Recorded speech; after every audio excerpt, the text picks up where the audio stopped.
I. If you are trusting in your own strength, you have every reason to be apprehensive, anxious, and fearful.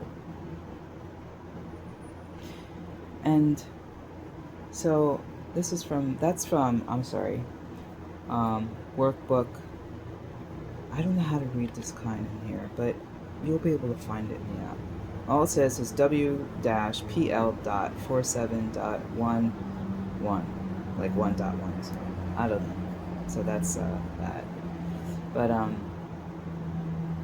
was guided to share this from a manual for Holy Relationship, The End of Death, Book 2. Projection makes perception when and it's like, what? And this is by Nook Sanchez, by the way, beloved sister. Everything I appear to see, including every person and the seeming state of their body and mind, nature, pets, the world, and the past, all arise from one particular and laser-like intention in my own mind. This localized focus is unrelenting. It cannot see anyone or anything in any other way. The false self's identity depends wholly on its programmed projections to witness all manner of signs of separation, pain, and death. And that's exactly what the senses are for. The five senses, its imagined past, and its appetites are programmed to see what it seems to be infutable evidence that we are guilty and alone, and that we can be abandoned or betrayed, and that we are vulnerable to external influences, including the body, and finally, that we will die, or what people think of you. Like somehow, like what they think about you is more important, or that people are judging you. Those are idols, yeah, that Yeshua talks about. And then, but here is where we need to boldly strip naked what the world is terrified to see, or the ego. This is where we get to look upon the secret agreement we made. Like when Jesus says, the wish to be unfairly treated, and how we're responsible for what we think, say, and do. And the reason why I was guided to this today to share, and I hope that whoever the ears to hear wants to join in the miracles with this along with me, that seems to be Jamuna, is I don't know. Every time I peel a layer and get the miracles and go deeper and release things, there's always the ego backlash. But now I don't get so frazzled as I used to be. I'm able to breathe through it, recognize it, keep on handing it over, joining with Holy Spirit. But there's always that backlash. And lately, the ego has been quite vicious, and I'm sure you would realize on this path that when Jesus says, the ego is very vicious and it's never been an ally, believe him. The ego is not an ally. So let's continue on. Oh, I forgot to tell you which page this is on in the. Sorry, it's on page 220 in the Manual for Holy Relationship, number 2. I hope I'm right on by a busy street, so I hope the noise isn't that bad, but here we go. The false self's livelihood is contingent upon a permanent source of guilt. We want to suffer because it provides the false self the guilt it requires in order for us to never wake up from a dream. Comparison is another one that, the ego, the guilt within my mind loves to try and convince me. Or, but really, it's putting it there. It's the guilt, yeah. Not good enough, things like that. Without this guilt of the ego, together with its separated world, it falls away. It must project its own unfounded belief in sin, guilt, and fear, and must use the body's senses to witness its fearful projections. The people and scenes it sees are self-chosen hallucinations as opposites of God's reality, which is left unquestioned and unforgiven. Now that's important, because for so long, and I've been off and on for almost 25 years doing the course, and that doesn't mean anything, actually.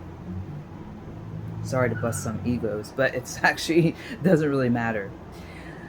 But lately, the past couple years, I've been really getting the experiences and the essences of what Jesus is talking about. It's experiencing it, and the light episodes are real, and the revelations is real. Where was I going with this? Oh yeah, the not questioning and thinking you know what forgiveness is. I've done that so much, and I've done all the mistakes and trappings that I'm sure Jesus did too, huh? If you think about it, because he did this path along, before us. He's the way shower. So I know I would think I knew what forgiveness was. I would just be like, thinking.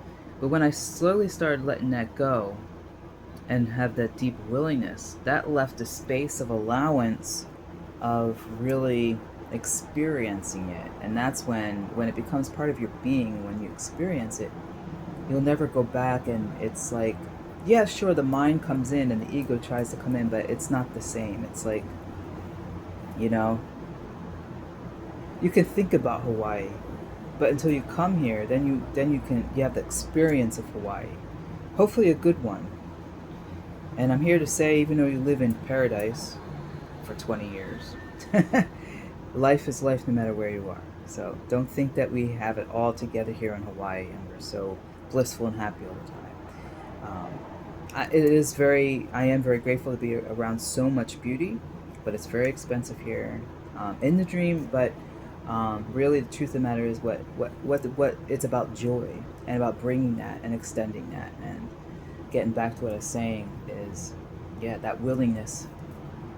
And with that space, that's when the Holy Spirit can come in.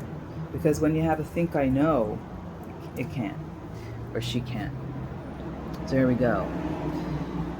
So, left undisputed and unforgiven, these assumed as real experiences oppose a convincing block which is designed to completely obscure our awareness of the beauty of the ever-present real world where real healing has already taken place.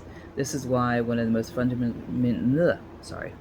teachings in the Course is to learn to look past appearances. This is a crucial step in forgiveness. Now, how many times have I made things real? I'll use myself as an example, the body-mind that my higher self is choosing to use. I've done that so many times, it's unbelievable.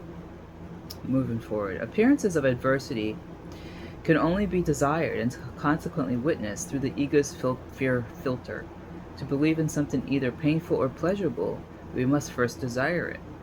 Everything we believe arises from our desire for it, and this primordial and unconscious desire for adversity begins with the ego's addiction to sin. It cannot survive without it. Belief in sin makes guilt and fear. Nothing but our investment in sin can produce guilt and fear. That's powerful, yeah. Like Jesus talks about I choose the thoughts, I choose my experiences, I choose my thoughts, I choose the feelings I want to have, all that. Yeah, this is a course in full mastership about us.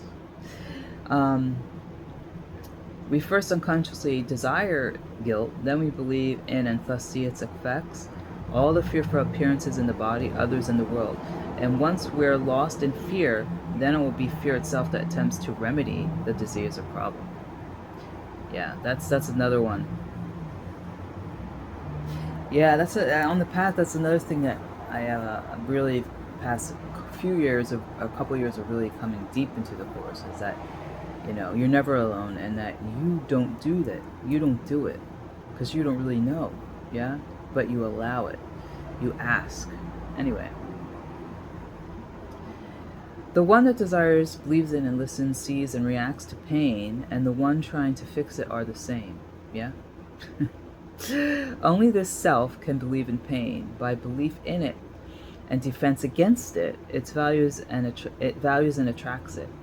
This self absolutely must desire to see pain, to keep the pseudo-self concept intact. All the while, this unchecked fear is pursuing more guilt for us.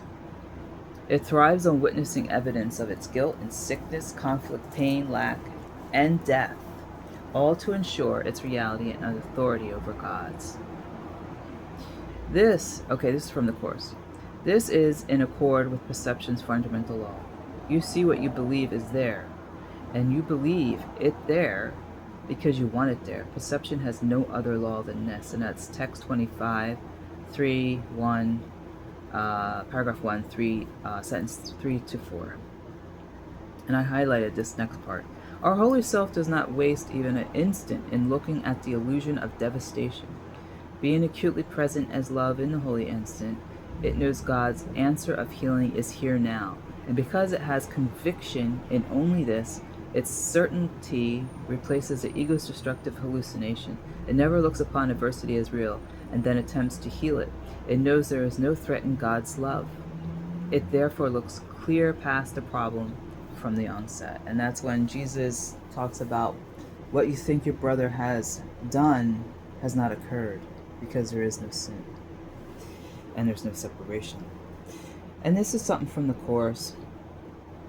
Forgiveness that is learned with me does not use fear to undo fear, nor does it make real the unreal and then destroy it. Forgiveness through the Holy Spirit lies simply in looking beyond error from the beginning, and thus keeping it unreal for you. Do not let any belief in its realness enter your mind, or you will also believe that you must undo what you have made in order to be forgiven. What has no effect does not exist, and to the Holy Spirit the effects of error are non-existent. By steadily and consistently canceling out all its effects, everywhere and in all respects, he teaches that the ego does not exist and proves it. That's from chapter 9 for part 4, paragraph 5. Okay, and then here's more from Sister Nook. When we try to heal ourselves or another through fear, who has done that? I don't know that. Anyway, that's like going back to what Jesus talks about, the unhealed healer.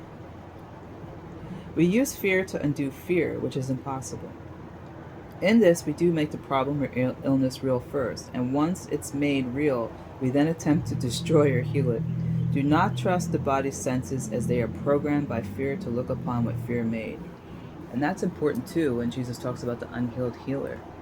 And there's something else that popped into my head I was going to say. But, yeah, you know, one of the other things I really realized with this course is that the spiritual ego, or the ego itself starts off doing this course. It's not the holy self, because the holy self already knows the truth. All this shit is out of its radar because it's perfectly at one with God. It doesn't have this, it's our beliefs, it's what we chose, and this is what we experience it until we forgive and take it back. Go home, back to God. So that's from page 222. 220 to 222 in chapter 2, Special Relationships, from Nook's Sanchez's A Manual for Holy Relationship, The End of Death, Book 2. So I wanted to add this too. This is from chapter 20. This is from the Course, chapter 21, The Inner Picture. This one, it's done a little differently than, it's an app. All it says is 90. So hopefully you find it. What is the holy instant but God's appeal to you to recognize what he has given you? Here is the great appeal to reason, the awareness of what is always there to see, the happiness that could be always yours. Here is the constant peace you could experience forever. Here is what denial has denied, revealed to you. For here the final question is already answered and what you ask is given. Here is the future now, for time is powerless because of your desire for what will never change. For you have asked that nothing stand between the holiness of your relationship and your awareness of its holiness. And that goes back to how our holy self does not waste even an instant in looking at the illusion of devastation. Being acutely present as love in the holy instant, it knows God's answer of healing is here now. So, brethren, brothers and sisters, I'm going to leave that with you. That's what Jesus wanted me to share with you today, and that paragraph. And I will link Nook's book in here as well, and this quote, if you want to read that chapter. And I